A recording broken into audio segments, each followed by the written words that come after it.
everyone, it's Julian Gordon, aka The Interviewer, here to ask you the right questions to help you design the business called your life. Today I have a question that I think will change the way you think about success, the way you define it, and make you think about success as something you can have right here, right now, as opposed to something that's way out there in the future.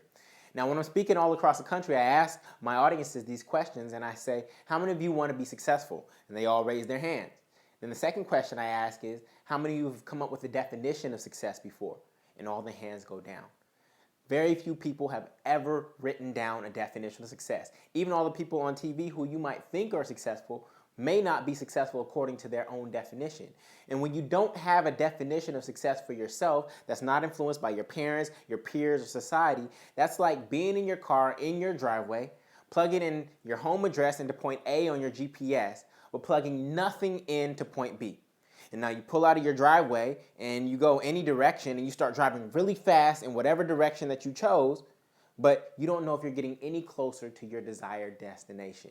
And that used to be me. I was headed nowhere fast. Some of you have heard my story about buying a Mercedes-Benz at the age of 18 and having it stolen at gunpoint. And my realization was that I was living my parents' definition of success.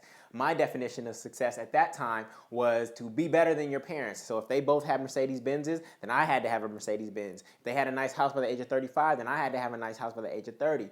My definition of success was really defined by the Cosbys. And whether you're black, you're white, no matter who you were in the United States, many people were inspired by the Cosby family, two professional parents making good money, living in a brownstone in Brooklyn, raising all their kids, none of their kids on drugs, and they were always home in the middle of the day. How the heck were they home in the middle of the day? My parents were an anesthesiologist and an oral surgeon. They were always on call. They were never home in the middle of the day. They were leaving for work at 5 a.m. Sometimes they were on call in the evenings and the weekends. So while the Cosbys painted this positive version of the American dream, it didn't show the full picture. For me, my parents got divorced when I was 1 year old, right? And so we all bought into that definition of success when in fact it didn't paint the full picture. You're a doctor and mom's a lawyer. And you're both successful in everything, and that's great. If you weren't a doctor, I wouldn't love you less because you're my dad. And so, instead of acting disappointed because I'm not like you, maybe you can just accept who I am and love me anyway because I'm your son.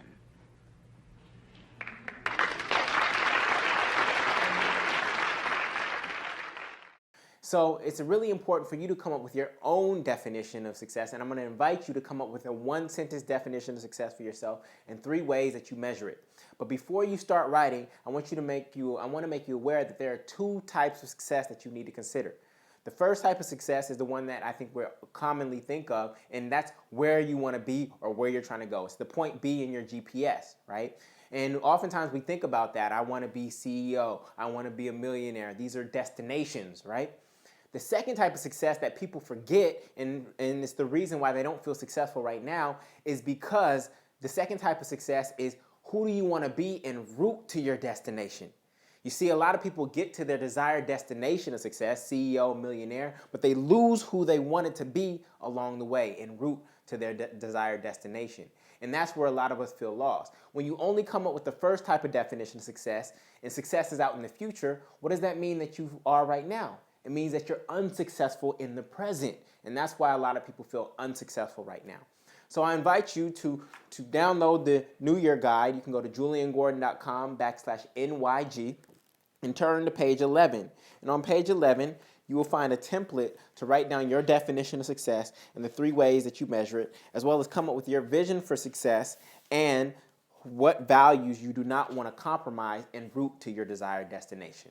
I encourage you to take a moment to do that. This is probably the most important question that you can ever ask yourself, and your definition of success will evolve as you reach new milestones in your life and new stages of your life. So next week, I will share a question that will help you determine whether or not your success has been because of your intentional choices or if it's been because of other people's voices. Until then, keep asking the right questions and answering the call. This is Julian Gordon, aka The Interviewer, signing off. See you next week. Take care.